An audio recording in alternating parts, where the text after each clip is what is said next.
irreechi bara 2018 hedduu biratti kan miira addaa uume haalaa fi akkaataan kabaja sirna irreechaallee kanneen duraarraan waan baay'ee jijjiirama ol aanaa itti agarsiifamedha. Sirna irreechaa bara kanaatiif uummanni gama Bishooftuutti imaluu kan eegale jala bultii guyyaa sanbata xiqqaarraa eegaleeti. Magaalaan Bishooftuu keessummoota isii akkuma harreen isiititti garaa laaftee bal'atteetiniin hundaa hammatteetiniin bulchite. Bariisaa gaafa irreechaa ganama subiidhaan sa'a 11 yeroo ta'u waajjira giddugala tokkummaa abbootii gadaarraa kaaseetiniin gama malkaa irreechaatitti maree hojjechaa abbootii gadaatiin durfamaa hunduu imala isaa eegale. Haalli kabaja ayyaana bara kanaa hedduun kan gammachuu itti uume jijjiirama addaa kanallee kan dinqisiifatan ta'eetiniin arge. Obbo Dachaasaa Jirruu hayyuu seenaa fi yeroo dheeraadhaaf sirna waaqeffannaa fi irreechaa irratti nama hirmaannaa guddaa qabanidha. Kan baranaa kunis adda jedhu. Amma baay'ee nagaa qabeessa naamusa qaba. Haalli itti jiru iyyuu laal namni amma tasgabbaa'eeti waytii taphaa hin taphatanii waytii kaan hin dhagayanii walii waan naamusa cimaa qabu amma sadarkaan irra ga'e sadarkama durka aadan gadaa irra jirurra. Namoonni an dubbisuudhaaf yaalee hedduun isaanii qabxii irreecha baranaa adda taasisu keessaa tokko yeroo dheeraadhaaf abbaan biyyaa bahee ilmi biyyatti hafe obboleessi fagaatee deemee kuun godaanee lammiin gargar faca'eetiniin qalbii adda bittinnaaheen irreecha illee taatee sirnoota gaba biraa kabajaatiniin turreedhaan naaf kaasan. Irreecha bara kanaa keessatti ammoo lammiileen biyya alaa jiran hedduun isaanii dhufaniitiniin irratti argamuu danda'aniitiniin jiru. Ameerikaa kaabaarraa dhufteetiniin sirna kanarratti kan argamtee fi osoo haadholee siinqee waliin maree hojjettu kan hin argadhe falmattuu mirga namaa Seenaa Jimjimooti. Seenaa Jimjimoo baga siinqee. Baga waliin nuun ga'e galatoon baga waliin. Mee irreechi kun waggaa meeqa booda Bishooftuutti kan irreeffatte yookaan immoo biyyatti? Jalqabaati waggaa 20 booda asin irreecha irratti argamuu kiyyaaf gammachuu keessatti himuu hin danda'u. Waan keessaa Ameerikaa kaabaa turtaniitiin hin dhageettanii fi irreecha amma asitti ilaalaa jirtu akkamii wal bira qabna? Walitti fiduu hin dandeettu kun galaana. An halkan guutuu hin rafne namni hin rafne aisha guyyaa laalaa oolaa halkanii agarree sooraajiidha. Irreechi bara kana kan Oromoo qofa ta'eetiniin hin dabarre sabootaa fi sablammoonni keessaa yoo naannoo ummatoota kibbaarraa heddumminaan dhufaniitiniin irratti hirmaatan. Saboonni akka saba Sidaamaa, Koonsoo, Walaayittaa, Gaamoo, Halaabaa fi kanneen biroo kanneen bara kana Oromoo irraa qooda ol aanaa fudhataniitiniin irreecha irratti hirmaatanidha. Haala kanaan afaan isaaniitiin kan sirban weeddisanillee dhaga'e.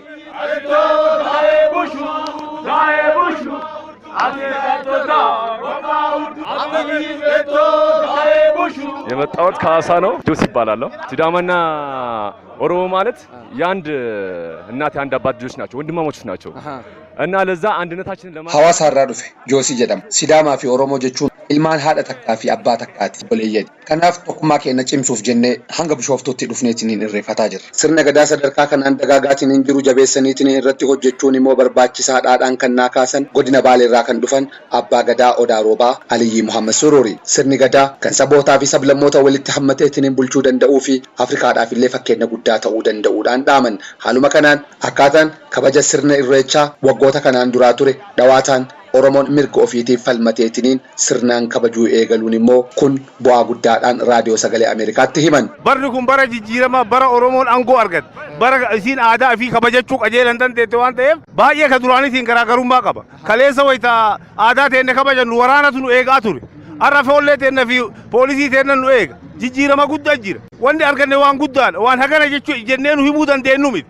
Waan keessa baaneef wanni amma keessa jirru waan lama ta'u walitti hin kalooyin. Qabxiilee irreecha bara kanaa adda taasisee fi hawwatummaa isaa dabaleef keessaa inni gama biraa ammoo gadaan tuulamaa aangoo baallii walirraa guyyaa itti dabarse jala bultii guyyaa sanbataatitti. Haala kanaan abbaan gadaa Beyyena Sanbatoo dooktarri kabajaa fi heddumminaan dhimma gadaa fi Oromoo irratti guutuu Oromiyaatti namni falmaa ta'aniitiniin socho'aatiniin turan aangoo isaanii gadaa tuulamaa dabarsaniitiniin abbaa gadaa goobana hoolaa irreessootiif kennaniitiniin jiru. Baalliin gadaa kun kan ceete abbaa gadaa Beyyena Sanbatoo qofarraa otoo hin ta'in gadaa birmajii warra paartii isaanii turan hundarraayi. Haalli ce'umsa isaallee akkaataa nama gammachiisuun kana fakkaatu dooktarri kabajaa abbaa gadaa Beyyena Sanbatoo nuuf kaasanii jiru.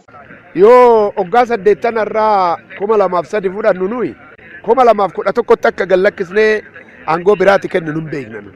Maaliif Oromoon irree daangaa kennitee sitti kenniti. Waggaa 8 dhuettee sitti kenniti. Amma waggaa 8 keenya kun xumurree arra beelbaa kennina.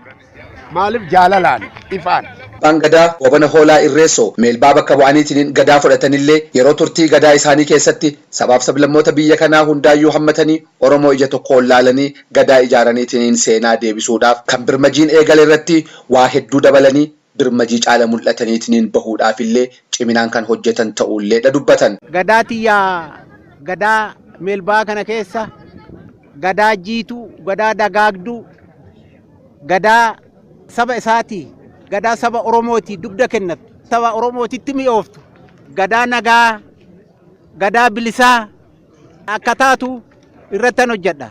Ayyaanni Irreechaa bara kanaa akka kanaan duraa humna waraanaatiin kan tikfame hin turre. Foollee fi qeerroon sadarkaadhaan gurmaahanii hiriira akka tokkollee hin cabsinetti harka qullaadhaan margaa fi baala qofaan nageenya tiksaa fakkeenya gaarii ta'aniitiin mul'ataatiin turaniitiin jiru. Sirna Irreechaa irratti kan argadheetiin dubbise hoggantuun Biiroo Aadaa fi Turizimii Oromiyaa Aaddee Loomii Badhoollee kanneen sirni kun akka kanaan qindaa'uuf tumsa isaanii taasisan sabaaf sablammoota ollaa Oromoo dhufaniitiin sirna kana irratti hirmaatan hundaafuu galata galchaniiru. Baga isiniin gaheellee dhaamatan. Uummata Oromoo maraan kan biyya keessa jirus kan biyya alaa jirus baga ayyaana seena qabeessa kanaan ittiin isin gahe. Ayyaanni bara kanaa ayyaana addaa fi hiika addaa uummata Oromoo biratti qabudha.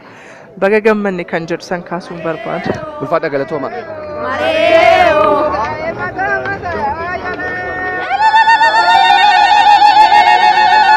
Gabaasa raadiyoo sagalee Ameerikaatiif qindaa'e Muktaar Jamaal Bishooftuurraa.